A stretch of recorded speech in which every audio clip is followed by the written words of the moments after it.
नमस्कार दोस्तों कोरोना महामारी के संकट के बाद हमारे देश को एक और ख़तरनाक महामारी में हमें घेर लिया है, जिसका नाम है ब्लैक फंगस यानी म्यूकरमाइकोसिस। दोस्तों म्यूकरमाइकोसिस ये कोरोना महामारी से भी ज़्यादा ख़तरनाक बीमारी है, जिसको ब्लैक फंगस के नाम से जानते हैं। दोस्तों इस ब्लैक फंगस की बीमारी ने हमारे भारत देश को बहुत ही डिप्रेशन में डाल दिया है। बहुत ही इस संकट काल में एक और दूसरी नई चिंता में हमें घेर दिया है।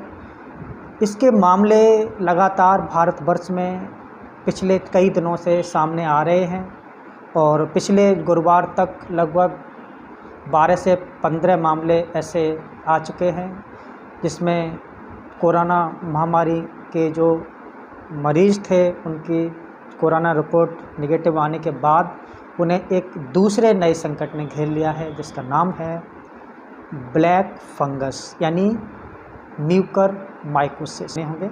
तो आइए जानते हैं दोस्तों ब्लैक फंगस के कौन कौन से लक्षण होते हैं, कैसे पहचाने के आपको ब्लैक फंगस हुआ है। नमस्कार दोस्तों, मैं हूं डॉक्टर दिनेश साक्या और आप देख रहे हैं नमो योगा यूट्यूब चैनल।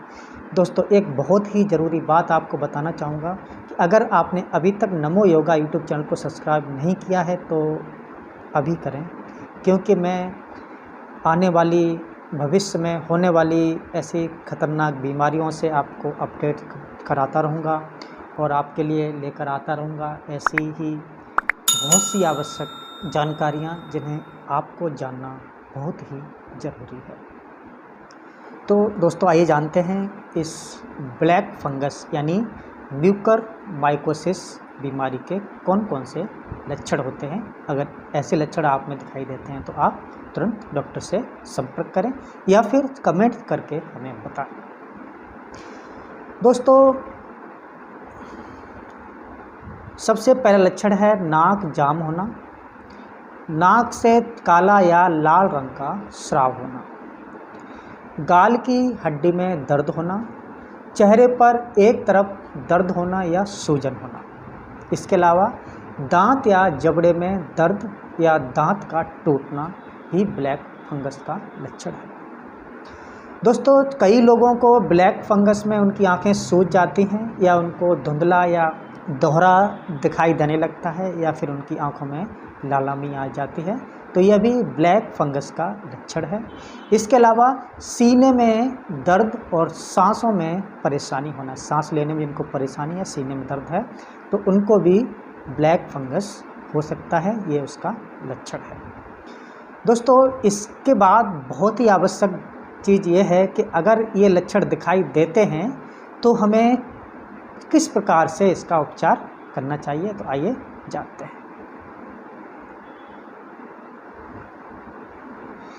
किसी मरीज में संक्रमित सिर्फ एक त्वचा से शुरू होता है, लेकिन यह शरीर के अन्य भागों में भी फैल सकता है। उपचार में सभी मृत और संक्रमित ऊतकों को हटाने के लिए सर्जरी की जाती है। कुछ मरीजों के ऊपरी जबड़े या कभी कभी आँख निकालना भी पड़ जाता है। अगर वो समस्या अधिक फैल जाती है तो उनकी आँख भी निकाली जा सकती है। इसके अलावा इलाज में एंटी फंगल थेरेपी का 4 से 6 सप्ताह का कोर्स भी शामिल हो सकता है, जिसमें एंटी फंगल दवाएं उस मरीज़ को दी जाती हैं। क्योंकि ये शरीर के विभिन्न हिस्सों को प्रभावित करता है, इसलिए इसके उपचार के लिए फिजिशियन के अलावा न्यूरोलॉजिस्ट, ईएनटी विशेषज्ञ, नेत्र रोग विशेषज्ञ और दंत चिकित्सक सर्जन की टीम की आवश्यकता होती है, उनकी ज़रूरत होती है, उनकी कंसल्टेशन की ज़रूरत होती है, तो उनकी भी सलाह इसके ट्रीटमेंट में ली जाती है। दोस्तों इस ब्लैक फंगस की बीमारी के बारे में क्या कहते हैं एपिडेमियोलॉजिस्ट, तो आइए उनके भी हम कुछ टिप्स हैं उनको भी सुन लेते हैं। दोस्तों मधुमेह से गंभीर रूप से पीड़ित मरीजों में ब्लैक फंगस का खतरा हो सकता है। हालांकि अभी गिने चुने में ही ये समस्या देखने में आई है। इससे बचने के लिए शुगर नियंत्रित में रखें, और अगर नियंत्रित में नहीं रहता है तो इसका नियंत्रित में रखने का प्रयास करें। स्टेरॉयड के अलावा कोरोना की कुछ दवाओं का उपयोग मरीज की प्रतिरक्षा प्रणाली पर असर डालता है। जब इन दवाओं का उचित प्रयोग नहीं किया जाता है तो यह ब्लैक फंगस के खतरे को बढ़ा देता है, क्योंकि मरीज की प्रतिरक्षा प्रणाली फंगल संक्रमण से लड़ने में विफल रहती है। कोरोना से उबरने के बाद लोगों को इसे लक्षण पर कड़ी निगरानी रखनी चाहिए, और इससे ये बचने के लिए डॉक्टर की सलाह के अनुसार स्टेरॉयड का विवेकपूर्ण उपयोग करना चाहिए। बीमारी का जल्द पता लगाने से इस संक्रमण के उपचार में आसानी हो सकती है। दोस्तों, कौन कौन से ऐसे कारण हैं जिनकी वजह से ब्लैक फंगस होता है, तो आइए उनको भी जान लेते हैं। दोस्तों, सबसे बड़ा कारण है अनियंत्रित मधुमेह यानी डायबिटीज।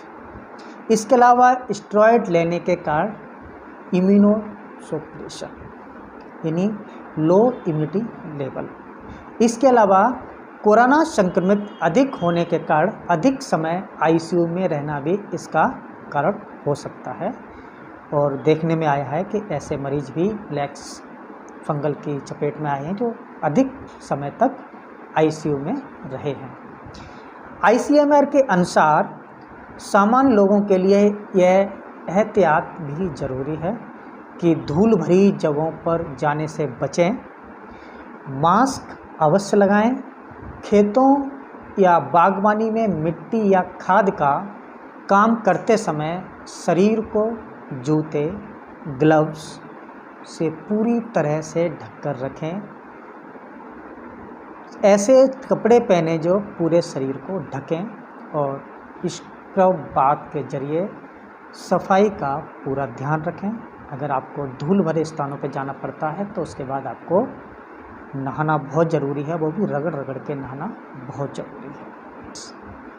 दोस्तों, इसे लेकर के हमारी सरकारें बहुत ही अलर्ट हो गई हैं, और भारत के लगभग कई राज्यों में ये बीमारी, इसका संक्रमण लोगों में फैल चुका है। सभी राज्यों के ज़िलों में इसका अलर्ट जारी कर दिया गया है, और सभी ज़िलों से ऐसे मरीजों की जानकारी भारत सरकार ने मांगी है। साथ ही बहुत से ऐसे मेडिकल कॉलेज व अस्पताल को भारतीय चिकित्सा अनुसंधान परिषद यानी आईसीएमआर द्वारा इस बीमारी से बचने के लिए आवश्यक एहतियात तथा उपचार को लेकर जारी एडवाइजरी भेजते हुए अनुपालन के निर्देश दिए जा चुके हैं।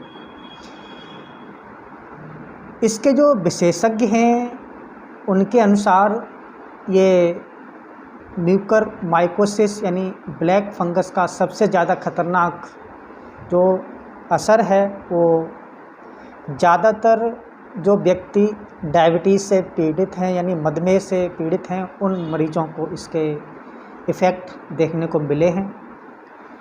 दोस्तों, इसमें क्या होता है कि अनियंत्रित मधुमेह वाले लोग या फिर ऐसे लोग जो अधिक मात्रा में स्टेरॉयड के इस्तेमाल से रोग प्रतिरोधक जो क्षमता है वो गंवा चुके होते हैं, या फिर उनकी रोग प्रतिरोधक क्षमता है वो कम हो जाती है, तथा लंबे समय तक वेंटिलेटर में रहने तथा वर्कोनाजोल थेरेपी से इस फंगस का संक्रमण अधिक देखने में पाया गया है।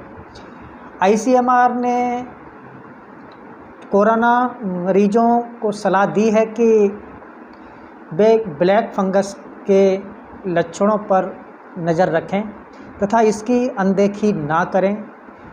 ये फंगस इन्फेक्शन का पता लगाने के लिए जांच की भी उनको बताया है कि आप इसके लिए जांच भी करा सकते हैं, और साथ ही लक्षण होने पर अपने डॉक्टर से, चिकित्सक से परामर्श करने को कहा गया है। साथ ही इसके लक्षण मिलने पर स्टेरॉयड की मात्रा जो आप ले रहे हैं उसको कम करने या फिर उसको बंद करने के सुझाव भी ICMR ने दिए हैं। रांची के मेडिकल में ब्लैक फंगस के रोगियों के इलाज के लिए बनाई गई डॉक्टरों की टीम में शामिल डॉक्टर A अनुराधा कहती हैं कि अधिक शुगर होने पर स्टेरॉयड से अधिक उपयोग से यह समस्या आ रही है। यह समस्या युवाओं को भी हो रही है। उनके अनुसार मधुमेह से पीड़ित या कोविड या पोस्ट कोविड मरीजों को आँखों की पलक में सूजन या उनको कम दिखाई देना या धुंधला दिखाई देना जैसा लक्षण हो तो तुरंत अपने डॉक्टर से संपर्क करें और उनकी सलाह के अनुसार ही आपको जो भी है इसके ट्रीटमेंट लें। दोस्तों, इसके बाद बहुत ही ज़रूरी सवाल आता है कि अगर कोई व्यक्ति कोरोना बीमारी से संक्रमित है तो वह कैसे ब्लैक फंगस से बचे, तो उसके बारे में भी आइए जान लेते हैं। खून में शुगर की ज़्यादा मात्रा नहीं होने देना तथा हाइपरग्लाइसेमिया से बचें। इसके अलावा कोरोना से ठीक हुए लोग ब्लड ग्लूकोज पर अपनी नज़र बनाए रखें। ब्लड ग्लूकोज का टेस्ट कराते रहें, यानी शुगर का टेस्ट कराते रहें और स्टेरॉयड के इस्तेमाल में समय और डोज का पूरा ध्यान रखें। ऐसा ना हो कि आप लगातार स्टेरॉयड ले रहे हैं, तो ये भी ब्लैक फंगस का कारण बन सकता है। इसके अलावा एंटीबायोटिक और एंटी फंगल दवाओं का इस्तेमाल डॉक्टर के परामर्श के अनुसार करते रहें।